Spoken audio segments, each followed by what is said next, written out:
मुल्क के दीगर हिस्सों की तरह क्वेटा शहर में भी महंगाई में आए रोज़ इजाफा हो रहा है। मुर्गी की फ़ी किलो गोश्त 420 रुपये तक फ़रोख्त होने लगा। टमाटर 160 रुपये जबकि भिंडी 209 रुपये तक फ़रोख्त होने लगा।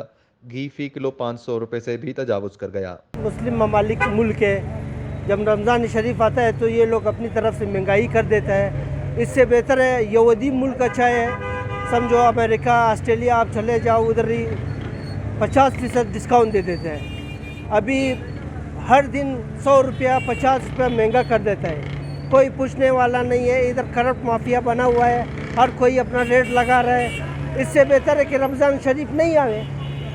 मुसलमान को तो दर बदल के, ये कहाँ का मुसलमानी है, ये कहाँ का इंसानियत है। दिन ब दिन महंगाई होता जा रहा है। हमेशा दुकानदार सामान पीछे से परचेज करता है सर। जब उसको पीछे से महंगा मिलेगा तो वो आगे भी महंगे दामों बेचेगा भाईजान। बात ऐसी है छोटे भाई, ये कोई अपनी जानिब से जो है मैं सवाल ही नहीं पैदा होता कि कोई चीज़ बढ़ा दे। मंडी में बिल्कुल चेक एंड बैलेंस नहीं है सर। हमारा अलमिया और हमें अफसोस इस चीज़ का है सर कि हमारे साथ जो है सुथेले बैठे जैसा सलूक हो रहा है बलूचिस्तान वालों के साथ सर। हालांकि मैं खुद सेटलर हूँ सर, मगर ये गलत हो रहा है सर हमारे साथ। इसलिए गलत हो रहे हैं। आप सर पीछे मंडी का मुआवजा करें।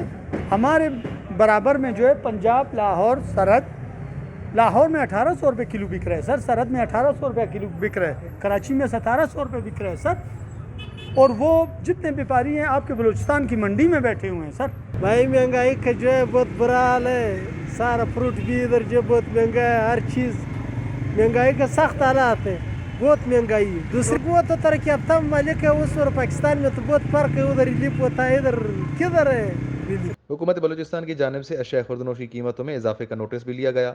हुकूमत के नोटिस के बावजूद रेट कम ना हो सके। वश न्यूज़, क्वेटा।